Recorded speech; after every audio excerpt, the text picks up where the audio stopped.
Hello guys, how you doing? Good morning, good afternoon, good evening from wherever you are. Welcome to Kenya, Finland. Today I just want to do a quick catch up since it's time for Vlogmas. First, let's make lunch.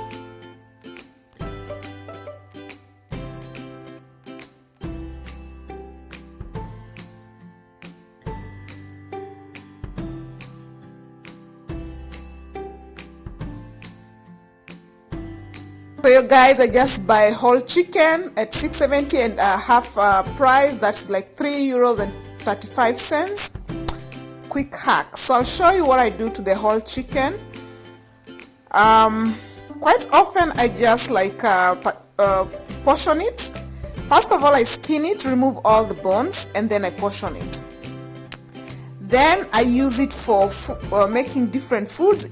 For today's lunch, I'm making cabbage mixed with the chicken. So I already cut my cabbage and the chicken, and I'm basically going to cook them together.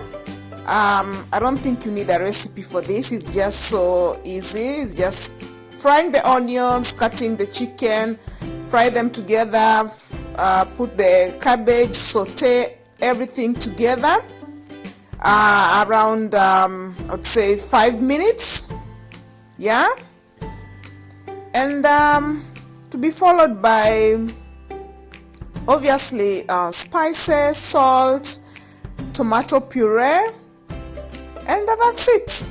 It's not hard.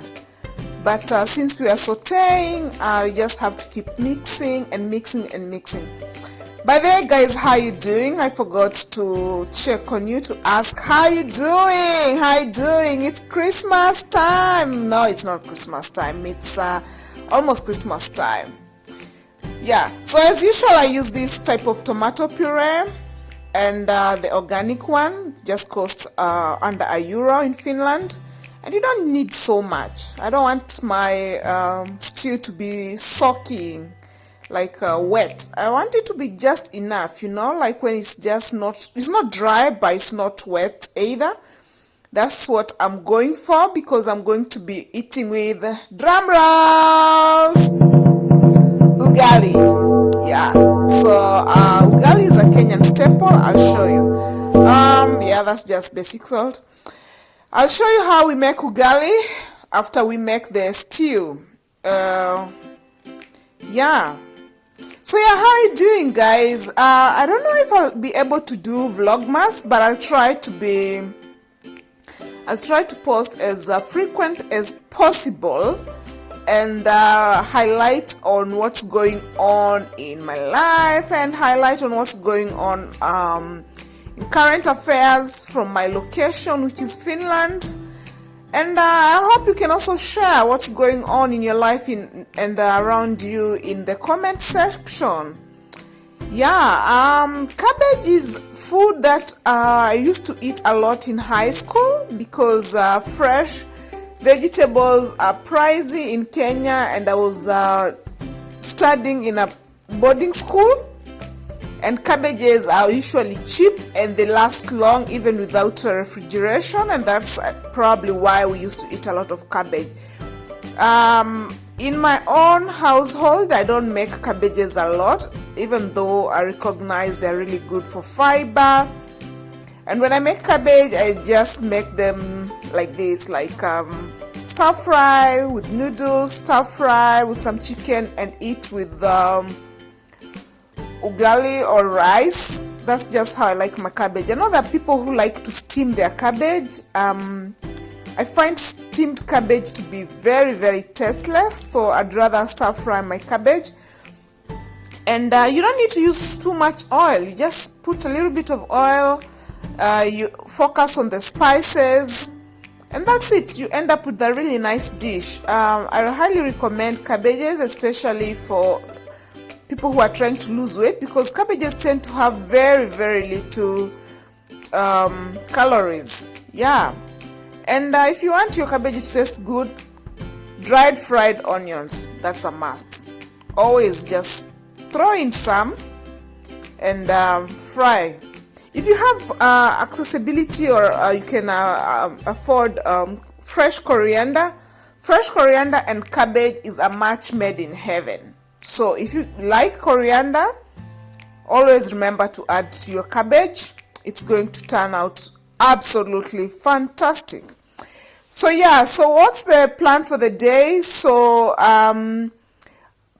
in the morning I did my laundry. I'm cooking now my lunch, a bit of online seminars and meetings, and then in the evening I need to go to catch up with a friend and buy some food from African shops in Itakeskus. I'll show you how it goes. Because of the corona times, obviously we are having a lot of online meetings and stuff like that.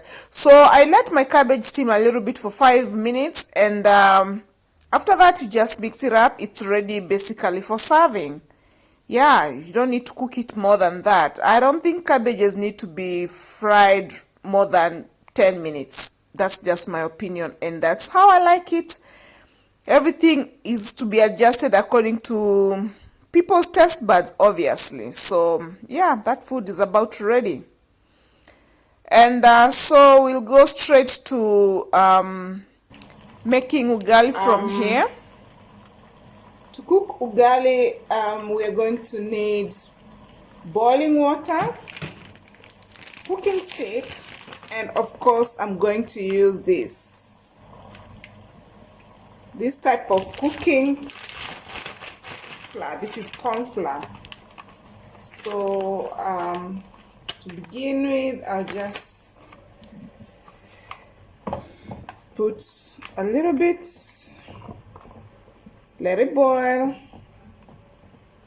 And ugali is a staple in Kenya, so we eat this every day in Kenya households. If you ever visit a Kenya household, so the corn flour, as you know, is made from corn, so it's a staple in Africa. It's very starchy, but it's I would say it's a soul food. And what you need to do is just to keep stirring, stir and stir and stir, and regulate the heat. In the beginning you start very high heat, and towards the end you need to reduce the heat. Keep stirring, covering, stirring and covering until it's cooked. So the process takes from 15 to 20 minutes. I know others spend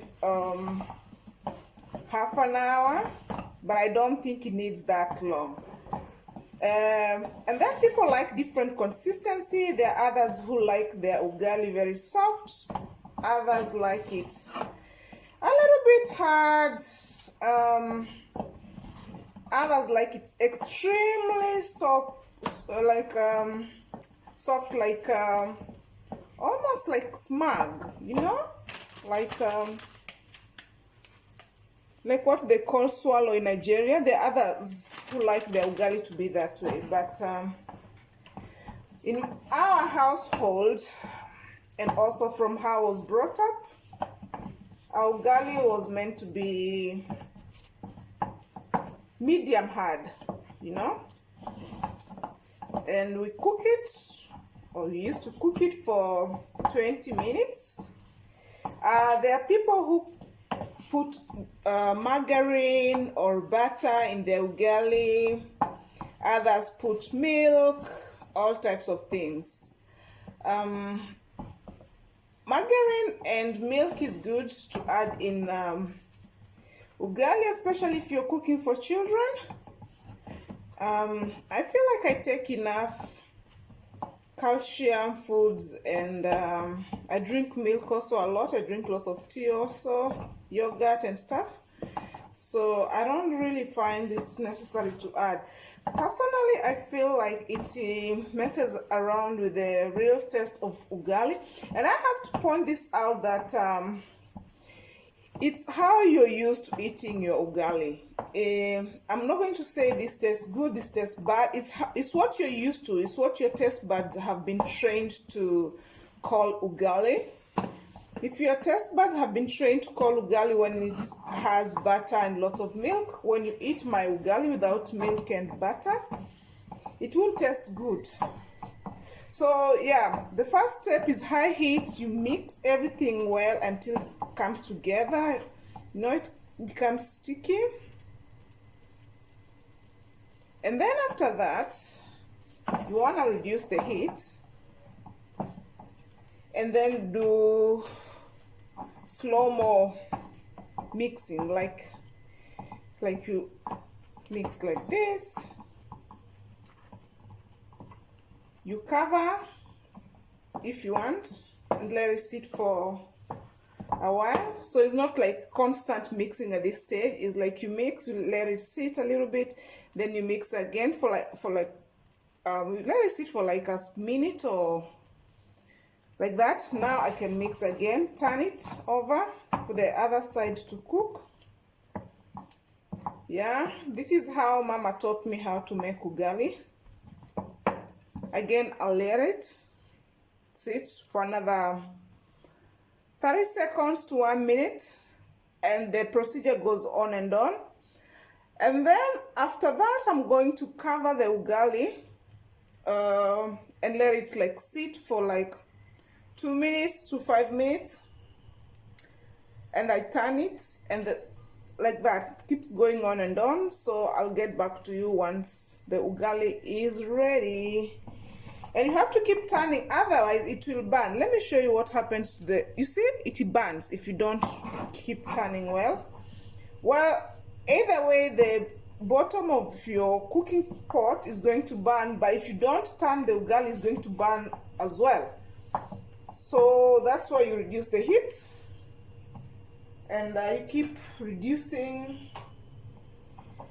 you keep stirring the ugali on and on, like that, and mix everything well because it forms lumps. So you have to make sure that it doesn't have any lumps. What happens when it has lumps is that the lumps are going to prevent the flour from cooking well, so you might end up with raw ugali. So you need to kill all the lumps, and also it doesn't taste well when it has lumps. So you just have to be patient. Mix. Lumpy ugali is a big no-no where I come from.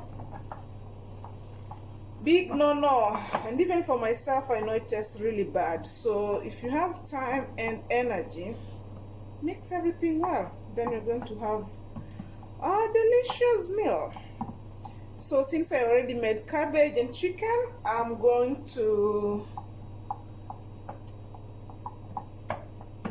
eat that ugali and cabbage. So I'm going to cover it, let it sit, and then after that I'll be coming to serve. I'll see you at that time. Alright guys, our ugali is ready. It's been quite a while now. Consistency is good, and I'm convinced it's ready. So what we're gonna do is take a plate and flip it just like that, flip it like that. All right,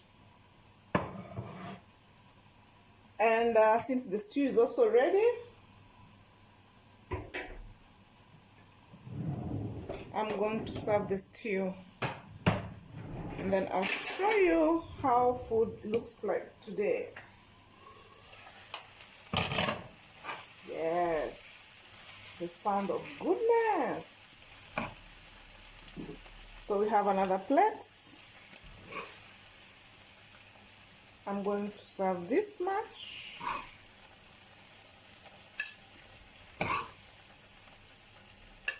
That's enough.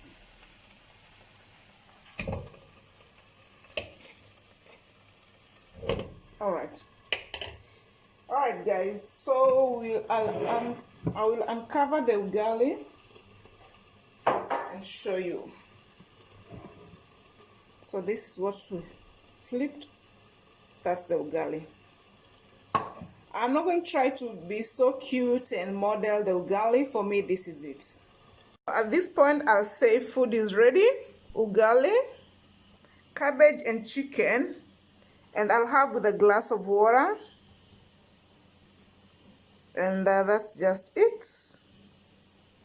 So yeah, if you like this type of cooking, try it and let me know what you think about it.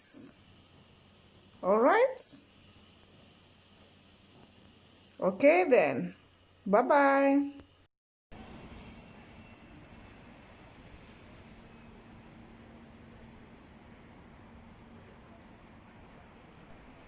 So guys, later that evening I went to eat at Keskus. Oh my god, the Christmas decoration. So cute. First went to have late dinner, early dinner, late lunch, whatever you want to call it, in some Arabic restaurant. Something just basic while catch up with a friend. Some kebab, some Arabic bread, flat bread, and rice, biryani, some veggies, some soup.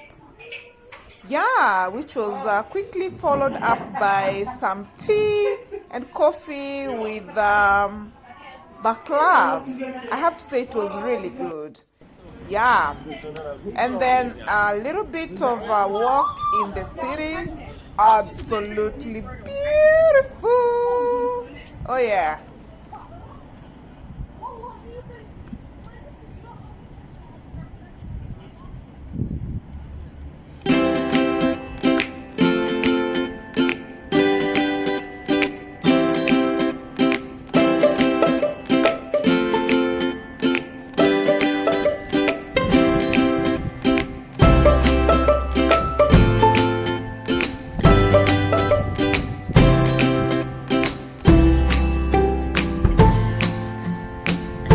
Guys, in the Christmas market they are selling lots of stuff, but I thought I would talk about ugali for a second. Yeah, some spicy wine that is taken in Finland. I highly recommend for you to test. It can be alcoholic or non-alcoholic. So that's right.